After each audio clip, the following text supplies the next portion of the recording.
እኔ ምርጦች ለዛሬም ጥቁር ባህር ክፍል 14ን ይዤላችሁ መጥቻለሁ። ድራማው የሚጀምረው ኢሶ ፋጡማን በኃይል ወደ ሽሪን ዘንድ ሲወስዳት ነው። ኢሶ ምን ማድረግ እንዳለበት ግራ ስለገባው እዚህ እንዳመጣት ይነግራቸዋል። ሸሪፍ ፋጡማን እንዲገላት እንዳዘዘውና ይህም በሱ ላይ እምነት እንዲኖረው የሚያደርገው ብቸኛው መንገድ እንደሆነ ይገልጽላቸዋል። በዚህ ጊዜ ፋጡማ መሳሪያውን አውጥታ ልትገለው ስትል ሽሪን በድንገት ታማ መሬት ላይ ትወድቃለች። በአስቸኳይም ወደ ኮረብታው ቤት እንዲወስዷትም ትጠይቃለች።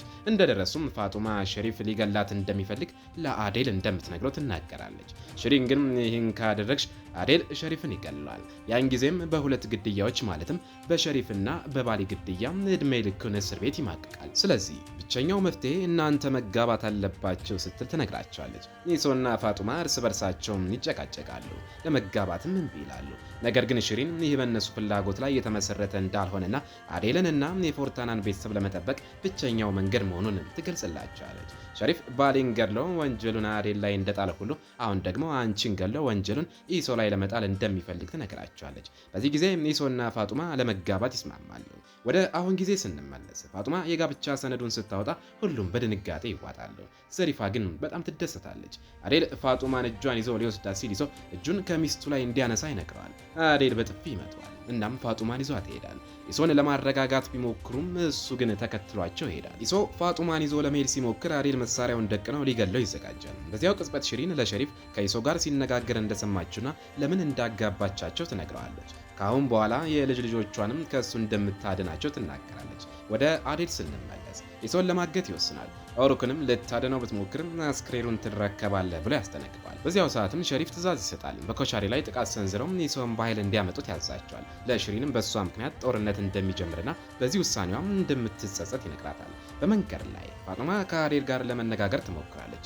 እሱ ግን ለመረጋጋት ስለሚፈልግ ዝም እንድትል ይጠይቃታል። ፋጡማም ታቅፏለች። በዚህ ጊዜም ይስማ ከኋላቸው ሆና ወደ አሚና በመደወል የሆነውን ሁሉ ትነግራታለች። አሚና ሴፍጅን ለማናደድ ፋጡማና ኢሶ መጋባታቸውን ትናገራለች። ማግባት የሚፈልግ ሰው ያገባል ትላታለች። ሴፍጂም በዚህ ተበሳጭታ ወደ ቤት ለመሄድ ትወስናለች። አዴልና ሰዎቹ ይደርሳሉ። ኢሶን ከመኪና አውርደው ይደበድቡታል። አዩሃብም ፋጡማ እንድታገባ ምን አደረግክ ብሎ ይጠይቋል። ኢሶ ግን መልሶ ይመቷል። ስለ ሚስቱ ስም ዳግመኛ እንዳያነሳም ያስጠነቅቀዋል። በዚህ ሰዓትም ኦሩክና ይስማ ይደርሳሉ። ነገር ግን አጎትየው እንዲያልፉ አይፈቅድላቸውም። ይስማ ለአዴል የምትነግረው ነገር እንዳለ ብትገልጽለትም አጎቱ ግን ሊወራ የሚችል ነገር የለም፣ ይህ የእህቱ የክብር ጉዳይ ነው ሲል ይመልስላታል። ሆኖም ዘሪፋ ምንም ስህተት አልሰሩም፣ ተጋብቷል ትላለች። ኦሩክ ከኢሶ ጋር ለ2 ደቂቃ ብቻ እንዲነጋገሩ ይለምኗል። ሲያገኘውም ለምን እንዲያደረግ ብሎ ይጠይቀዋል። ኢሶም ስለመወዳት ነው ብሎ ይመልስለታል። በዚያው ቅጽበት የፎርታና ሰዎች በሸሪፍ ትዕዛዝ በኮቻሪ ላይ ተኩስ ይከፍታሉ። ኦሩክና ይስማ እነሱን ለማስቆም ቢሞክሩም ሰዎቹ ግን ሊሰማቸው አልፈለጉም። ወደ ከድር ስንመለስ እሱ በገበያ ውስጥ ሆኖ ወደ አሚና ለመቅረብ እንደገና ይሞክራል። አሚና ግን ወደ ባሏ ለመመለስ መወሰኗን ትነግራለች። ከድር መጀመሪያ ላይ ባያምናትም በኋላ ግን በጣም ይደሰታል። ዳግመኛም እንደማይበድላት ቃል ይገባላታል። ወደ ፎርታና ቤተሰቦች ስንመለስ በኮቻሪ ላይ ተኩስ መክፈታቸውን ቀጥለዋል። ኦሩክም ተኩሱን ለማስቆም በመሃላቸው ለመቆም ይወስናል። እነሱ ግን ግድ ሳይሰጣቸው ተኩስ ስለቀጠሉ ኦሩክ ይመታል። ኦሩክም ቢቆስልም ወደ ኋላ ላለማለት ወስኖ ወደ እነሱ ይሄዳል። በመሳሪያም እያስፈራራ ወደ መጡበት እንዲመለሱ ያዛቸዋል።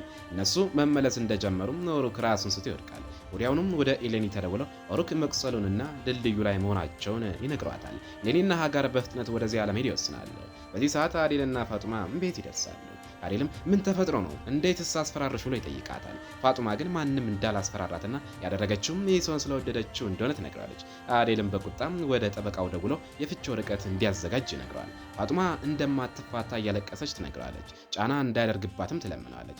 እሱ ግን ትቷት ይወጣል። አዴል ወደ አልዋ ዘንድ ሄዶ እህቱን በደንብ ስለሚያውቃትና አሁን እየዋሸች እንደሆነና ወደ ኢሶ ሄዶ በራሱ መንገድ እውነቱን እንደሚያስወጣው ይዝታል። አዴል ከቤት ሲወጣም የኢሌኒ መኪና ሲያጣው ወደ እሷ ሲደውል ኦሩክ ስለቆሰለ ድልድዩ ላይ መሆኗን ትነግረዋለች። ኢሌኒ ድልድዩ ላይ ደርሳ በፍጥነት ወደ ኦሩክ ትሄዳለች። በሱ ሁኔታ በጣም ደንግጣለች። ኦሩክ ደህና ነኝ ቢላትም ኢሌኒ ከመረመረችው በኋላ የልብ ምቱ ደካማ መሆኑንና በአስቸኳይ ሆስፒታል መሄድ እንዳለባቸው ትናገራለች። ኦሩክ ግን ስለ ኢሶ ደህንነት እርግጠኛ ሳይሆን ማንም እንዳያንቀሳቅሰው ይጮዋል። ይስማ ስለ ኢሶ ሳታውቅ ከሱ ጎን እንደማትነቃነቅ ቃል ትገባለች። ነገር ግን ጋዜብ ድልድዩ ላይ ብትኖሪም ኢሶን ማዳን አትችይም ይላታል። በዚህም ምክንያት ከዘሪፋ ጋር ጭቅጭቅ ውስጥ ይገባሉ። እኔም በጭቅጭቁ ተበሳጭታ ትጨዋለች። የኦሩክ የደም ስር እንደተቆረጠና አሁኑን ሆስፒታል ካልሄደ በጥቂት ሰዓታት ውስጥ እንደሚሞት ትነግራቸዋለች። ጋዜብ ግን ከሁለቱ አንዱ መምረጥ አለባቸው፣ ወይ ኢሶን ወይ ኦሩክን፣ ሁለቱም እንዲወጡ አልፈቅድም ይላል። ኦሩክ እኔ ደህና ነኝ፣ ኢሶን አድኑት ሲል ይለምናቸዋል። ሌኒ ግን ይህን ካደረግክ ትሞታለህ ትለዋለች። በመጨረሻም ኢስማ ኦሮክን እንድታድነው ሌኒ ወደ እናቷ እንድትደውል ትጠይቃታለች። በእርግጥም ሌኒ ደውላ የኦሮክን ሁኔታ ትነግራታለች። ሚሊና ግን ሌኒን ከቱርክ የምታስወጣበትን እቅድ እያዘጋጀች ነበረ። ኦሮክን ወደ ሆስፒታል ይወስዱታል። በዚህ ጊዜ አዴል ይደርሳል። ዘሪፋ ከኦሮክ ጎን መሆን እንዳለባትና በኢሶ ላይ ምንም አይነት ጉዳት እንዳያደርስበት ታስጠነቅቀዋለች። ከአሁን በኋላ ፋጡማንም እንደ ልጇ እንደምታያት ቃል ትገባለታለች። አዴል ግን እናንተ የምታዙት ምንም ነገር የለም ይላቸዋል። ኢስማም በኢሶ ላይ የምታደርገውን ነገር በእኛ ፊት አድርገው ትለዋለች። አዴልም ተስማምተው ኢሶን ከመኪና ወርደው በፊታቸው ይደበድበዋል። በእህቴ ላይ ለምን እንዲያደረግ ብሎ ይጠይቀዋል። ኢሶ ግን እውነቱን ለመናገር እምቢ ይላል። ኢሶም ምክንያቱም ብነግርህ ይበልጥ ትናደዳለህ፣ ነገር ግን ፋጡማን ያለ ፍላጎቷ አላገባዋትም ብዬ እምልልሃለሁ፣ በጣም እወዳታለሁ ሲለው አዴል በድጋሚ ይደበድበዋል። ኢሶ ግን እስከ ነገ ብትደበድበኝም ንግግሬን አልለውጥም ይለዋል። ወንድሜም ብሎ ይጠራዋል። በዚህ ጊዜ አዴል ይበልጥ ተናዶ እኔ ወንድም አይደለሁም አንተ ጠላቴ ነህ ይለዋል። ኢሶ የምወዳት ሴት ወንድም እስከሆንክ ድረስ አንተም ወንድሜ ነህ ይለዋል። አዴል መሳሪያውን ደቅኖ ሊገለው ሲል ከፊት ያስወግዱት ይላቸዋል። ወደ ከድር ስንመለስ እሱ ወደ አሚና ተመልሰው ሴፍጂን አብራቸው እንድትኖር ይወስዷታል። በዚህ ሰዓት በጀት ወደ ሴፍጂ ለመቅረብ ቢሞክርም እሷ ግን ትጣለዋለች። ከእሷ እንዲርቅም ትነግረዋለች። በዚህ ሰዓት ሸሪፍ ወደ ኢስማ ደውሎ ወደ ኮቻሪ መሄዷን ያስፈራራታል። ኢስማ ግን እንዳልሄደችም የሄደችም ኢሶን ለማዳን ብቻ እንደሆነና አሁን ግን ከእሱ ጋር መሆኗን ትነግረዋለች። ወደ ኢሌኒ ስንመለስ የሚሌና እቅድ ኢሌኒ ለኦሮክ ያለ ፖሊስ ሪፖርት ቀዶ ጥገና እንድታደርግ ለማድረግ እንደነበር እንረዳለን። በእርግጥም ይሳካላታል። ኢሌኒ በቀዶ ጥገና ወቅት የእሷ እርዳታ እንደሚያስፈልጋት ታሳምናታለች። ቀዶ ጥገናው ይጀምራል። ወዲያውኑም ኦሮክን ያደነዝዙታል። ኦሮክ ግን በማደንዘዣ ተጽዕኖ ስር ሆኖ ኢሶ የጠላቱን እህት አገባ፣ እኔ ማድረግ ያልቻልኩትን እሱ አደረገ ሲል ለኢሌኒ ይነግራታል። በዚያን ጊዜ ኢሌኒ ያልገባትም ነበረ። ከጠላት ጋር ምን ግንኙነት አለኝ ብላ ትጠይቀዋለች። ዘሪፋ በጣም ትደነግጣለች። ነገር ግን አጋር በፍጥነት ሁኔታውን ታስተካክላለች። አዴል እንደ ልጁ ስለሚያይሽ አንቺ የአዴል ልጅ ነሽ ማለት ነው ትላታለች። ሌኒ አሁን ስለምንም ነገር እንዳያስብና ሲነቃ የሚፈልገውን ነገር ሁሉ እንደሚነግራት ትነግረዋለች። እሱም እወድሻለሁ ብሏት ራሱን ይስታል። ወዲያውኑም ቀዶ ጥገናው ይጀመራል። ወደ አዴል ስንመለስ ፋጡማ ለአዴል ኢሶን እወደዋለሁ ብላ እንዴት እንደምትነግረው ልምምድ ታደርጋለች። ወዲያውኑም ወደ አዴል ትወጣለች። አዴል በፎርታና ቤት ውስጥ የመኖሯን ሀሳብ እንደማይቀበለው ይነግራታል። እሷም እሱ እስር ቤት እያለ ለዓመታት እንደታገሰችው ሁሉ እሱም ይህን እንዲታገሳት ትነግረዋለች። ታሪኩ ወደ ኋላ ይመለሳል። አዴል ታስሮ እያለ ፋጡማ ትንሽ ልጅ ነበረች። አዴል ትንሽ ልጅ እያለች በፍጹም እንደማታገባ የገባችለትን ቃል ያስታውሳታል። እሷ ግን ያኔ ልጅ እንደነበረችና በዚያ ጊዜ ለተናገረችው ነገር ትኩረት መስጠት እንደሌለበት ትነግረዋለች። ወደ ኢሶ ስንመለስ ወደ ሸሪፍ ዘንድ ይገባለች። ሸሪፍም እኔ ላክሁ የአዴልን እህት እንድትገላት እንጂ እንድታገባት አልነበረም ይለዋል። ኢሶም አንተ ፋጡማ በመሞቷም የአዴልን ልብ እንዲሰበር ጠይቀኝ ነበር፣ እኔም ያንን አድርጌያለሁ ሲል ይመልስለታል። ኢሶ በመቀጠል አንተ ፍቅረኛውን አግብተህ እኔ ደግሞ እህቱን ከማግባቴ በላይ ምን ልቡን ሊሰብረው ይችላል? ደግሞም ከሱ ርቀው በፎርታና ቤት ውስጥ ይኖራሉ ይሏል። ሸሪፍ ንግግሩን ተረድተው በፍጥነት ወደ ቤት ይዛት ና ይሏል። ሽሪን በዚህ ጥላትነቱ አብቅቷል ትላለች። ሸሪፍም መሳሪያውን ለአዴል እንዲመልስ ትጠይቀዋለች። ሸሪፍ ግን ይህ መሳሪያ ኢስማ ከኔ እንዳትርቅ ብቸኛው ዋስትናዬ ነው፣ በምንም ምክንያት አልመልሰውም ሲል እምቢ ይላል። ኢሶ ሲወጣም ሽሪን እቅዳችን ተሳክቷል ትለዋለች። እሱ ግን በጣምም አይደለም፣ ምክንያቱም ያገባሁት እብድ ሴትን ነው፣ ደግሞም ኦሮክ ከሆስፒታል ገብቷል ይላታል። ሽሪን የልጅ ልጇ መቁሰሉን ስትሰማ ደንግጣ ወደ እሱ ትሄዳለች። ሌኒ እናቷን ስለረዳቻት ታመሰግናታለች። በእርግጥም ቀዶ ጥገና ተሳክቶም ኦሮክን ማዳን ይችላል። ዘሪፋ እንደ ፋጡማ ያለች እብድ ከወሰዱ ቢያንስ ለኦሮክ ደግሞ ብልህ የሆነችው ሌኒን መውሰድ አለብን፣ ያኔ ሚዛኑ ይጠበቃል ትላለች። ሽሪን ይህ የጨዋታ ጊዜ አይደለም ብላ ትቆጣታለች። ሌኒም እናቷን በድጋሚ ታመሰግናታለች። ሚሌና ግን ኢስማ እየተመለከተቻቸው መሆኑን ታስተውላለች። ኢስማን ለማናደድም ኤሌኒም ታቅፋታለች። ሚሌና ወደ ውጭ ወጥታም የኤሌኒን ጉትቻ ለአቃቤ ሕጓ በመስጠት መቼ ነው የምትታሰረው ብላ ትጠይቃታለች። እሷም ነገ ስትል ትመልሳለች። በማግስቱ ኤሌኒ ኦሮክን ስትጠይቀው ተሽሎት ታገኛለች። ኢስማ እቃዎች ይዛላቸው ትመጣለች። ኩይማክ የቱርክ ምግብ ነው፣ መስራት የሚችለው ማለት ነው እኔ ወይስ አዴል ብላ ትጠይቃታለች። ሌኒ ትጨነቃለች። ኢስማ ግን ሀሳቧ አዴል እንደሆነ ትረዳለች። ሌኒ ተቀይመሽብኛል ብላ ትጠይቃታለች። ኢስማ እየሳቀች አይ ትላለች። ኢስማም የምትወደው ምግብ ጠይቃታለች። በኋላ ላይም ልትሰራላት በደብተሯ ላይ ትመዘግባለች። ኢስማ ስለ ልጅነቷ ሁሉንም ነገር ለማወቅ ትሞክራለች። ከሐኪምነት ውጭ ሌላ መሆን የምትፈልጊው ነገር የለም ብላ ትጠይቃታለች። ሌኒም አይ ስራዬን በጣም እወደዋለሁ፣ ሌላ ነገር ሆኜም ራሴን መገመት አልችልም ትላለች። ኢስማ እርጉዝ እያለች ለሰዎች ርህሩህ እንድትሆን ልጇ ሐኪም እንድትሆን ትመኝ የነበረበትን ጊዜ ታስታውሳለች። ኢስማ እየሳቀች ልጅ እያለሽ የምትወጃቸው ጨዋታዎች ምን ነበሩ ስትል ጠይቃታለች። ሌኒ ድብብቆች ትላለች። ነገር ግን ከቤት ውጭ መውጣት እንደማይፈቀድላትና ጓደኞቿም ከእሷ የሚበልጡ ስለነበሩ ብዙ አትጫወትም ነበረ። ኢስማ አባትና እናትሽ አብረውሽ አይጫወቱም ብላ ጠይቃታለች። ሌኒም አንድ ጊዜ ብቻ እንደተጫወቱም እሷም መታጠቢያ ቤት ውስጥ ተደብቃ ማንም ፈልጓት ስላልመጣ እዚያው እንደቆየች በመጨረሻም የቤት ሰራተኛዋ እንዳገኘቻት ትነግራታለች። ኢስማ በዚህ ታሪክ በጣም ታዝናለች። ኢስማ ከእሷ ጋር እንደምትጫወትም ቃል ትገባላታለች። እኔ አሁን ትልቅ ሰው ነኝ ትላለች። ኢስማ ግን ለእሷ ሁልጊዜም ልጅ እንደሆነችና ከአዴል ጋርም አብሮ እንደሚጫወቱ ትነግራታለች። ኢስማ ለአዴል በዚህ ጉዳይ መልእክት ትልክለታለች። እሱ ግን አብደሻል ሲል ይመልስላታል። ሁሉም ይስቃሉ። በዚህ ሰዓት ኦሩክ ነቅቶ ንቃተ ህሊናው ይመለስበታል።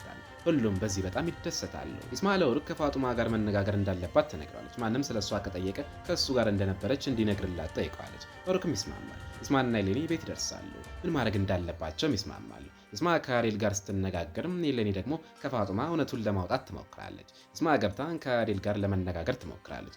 አዴል ግን ለምትናገረው ነገር ሁሉ መልስ አይሰጣትም ነበረ። ለምን መጣሽ ብሎም ይጠይቃታል። ኢስማ ፋጡማን ለምን ኢሶን አገባችሁ ብላ ትጠይቃለች። አዴልም እወደዋለሁ ትላለች፣ ግን እየዋሸች ነው። ምክንያቱም አምላክ የቤተሰብ ሴቶች ሁሉ እኔን ለመጠበቅ ሲሉ ሌላ ሰው እንዲያገቡ ወስኖባቸዋል ይላል። አዴልም በመቀጠል መሳሪያውን አግኝተሽ ተፋተሽ እዚህ የምትመጪ መስሎች ከሆነ እያለምሽ ነው ይላታል። እሱን ለመጠበቅ ስትል ሌላ ሰው የምታገባ ሴት እንደማይፈልግ ይገልጽላታል። በዚህ ጊዜም ኢስማ ተናዳ ወደ ፋጡማ ትገባለች። ይህን ያደረግሽው አዴልን ከሆነ ነገር ለመጠበቅ ነው ብላም ጠይቃታለች። ፋጡማ ግን አይደለም ኢሶን ስለወደድኩት ነው ያገባሁት ትላለች። ኢስማ በንግግሯ ልታጠምዳት ትሞክራለች። አውቃለሁ እሱ ሁልጊዜ እንደምትወጂውና ስለ እሱ ራስሽን ልታጠፊ እንደነበር ይናገራል ትላታለች። ፋጡማ ተናዳ እሱ አህያና ውሸታም ነው ትላለች። ፋጡማ የተናገረችው ነገር ምን ማለት እንደሆነ ስታስታውስ ኢስማ በሕይወቷ ዳግመኛ ጣልቃ እንዳትገባ ትነግራታለች። ኢስማ ግን እሷ ባለፈችበት ስቃይ ውስጥ እንድታልፍ እንደማትፈቅድላት ትነግራታለች። ኢስማ ከመሄዷ በፊት ለአዴል ምንም ብታደርግ አልፋታም፣ ያም የሚሆነው መሳሪያውን አግኝቼ ካዳንኩ በኋላ ነው። ከዚያም በኋላ ግን ወደዚህ ቤት ተመልሼ አልመጣም ትለዋለች። ልትሄድ ስትልም አዴል ዳግመኛ እዚህ እንዳትመጪ ያልኩሽ እኮ ለዚህ ነው፣ ምክንያቱም በመጨረሻ ሰዓት ትተሽኝ ትሄጃለሽ ይላታል። ኢስማ እያለቀሰች ትወጣለች። አዴልም በጣም አዝኖ ነበረ። እኔ ወጥታ አዴልን ታቅፋለች። ፋጡማ ማየታቸው ታቅፋቸዋለች። ወደ ፎርታና ቤት ስንመለስ የኮቻሪ ሰዎች ጥቃት ሰነዝራሉ። ካዚም በኃይል ወደ ቤቱ ገብቶ ሸሪፍን በመሳሪያ ያስፈራረዋል። እንዲገድለውም እድል እንደሚሰጠው ይነግረዋል። ሸሪፍ እንድገልህና ታስሬ አዴልና ኢስማ እንዲጋቡ ትፈልጋለህ ሲል ይመልስለታል። ጋዚብ እድልህ አብቅቷል ብለው ሊገለው ሲል ሽሪንና ኢሶ ገብተው ጋዚብ እንዲተው ይለምኑታል። ጋዚብ አዴል እንጂ ሌላ ማንም ሊገል መብት ስለሌለው አምላክን አመስግን ይለዋል። በመቀጠልም አጎቱ መልእክት ልኮላቸው ከቤት እንዲወጡ ይጠይቃቸዋል። ሁሉም ይወጣሉ። አጎቱም ማታ ላይ አበባና ጣፋጭ ይዘው መጥተው ፋጡማን እንዲጠይቋት ይነግራቸዋል። ሁሉም ይገረማሉ፣ ግን ይስማማሉ። አጎቱ ወደ አዴል ደውለው የሆነውን ይነግረዋል። አዴልም ለኢሌኒና ለፋጢማ ኢሶና ቤተሰቦቹ ማታ ላይ ፋጡማን ለመጠየቅ እንደሚመጡ ይነግራቸዋል። ኢሌኒ አዴል በጋብቻው በመስማማቱ ትገረማለች። ፋጡማ ተስማማ ብላ ትጠይቋለች። እሱም ኢሶን በእውነት እስከወደድሽም ድረስ እስማማለሁ ይላታል። ወዲያውኑም ያቅፋታል። ማታም የኢሶ ቤተሰቦች ሲመጡ አዮሃብ አይቷቸው በጣም ይናደዳል። ሸሪፍ ለኢስማ ዛሬ ወደ አዴል እንደሄደች በድሮን እንደተመለከታት ይነግራታል። ይህም ያለ ቅጣት እንደማያልፍ ይዝትባታል። ኢስማ ምን ትፈልጋለህ ስትል ጠይቀዋለች። ሸሪፍም የእሱን እጅ ይዛ ወደ ቤት እንድትገባ ይነግራታል። ኢስማ መጀመሪያ ላይ እምቢ ብትልም ካልተስማማች ግን ነገም በአዴል ላይ ለፖሊስ እንደሚያመለክት ሲያስፈራራት ለመስማማት ትገደዳለች። ሁሉም ወደ ቤት ይገባሉ። ሸሪፍ የኢስማን እጅ ይዞ ሲገባ አዴል ተመልክተው በጣም ይናደዳል። ሸሪፍ ወደ አዴል ቀርቦም አሁን ቤተሰብ ሆነናል በማለት እጁን ለሰላምታ ይዘረጋለታል። አዴል ግን ሴት የገደለ ሰው እጅ አልጨብጥም በማለት ትቶት ይቀመጣል። ፋጡማ ቡና ልታፈላ ትገባለች። ኢስማም ተከትላት ትገባለች። ፋጡማ ባደረገችው ነገርም ከሸሪፍ ጋር እጅ ለእጅ ተያይዛ በመግባቷ ከኢስማ ጋር ትጣላለች። ኢስማ ይህን ያደረገችው ሸሪፍ ይህን ካላደረግሽ አዴልን ነገ አሳስረዋለሁ ብሎ ስላስፈራራት መሆኑን ለፋጡማ ትነግራታለች። ወደ ኢሌኒ ስንመለስ እሷ በክሊኒክ ውስጥ ከኦሩክ ጎን አድራ ነበረ።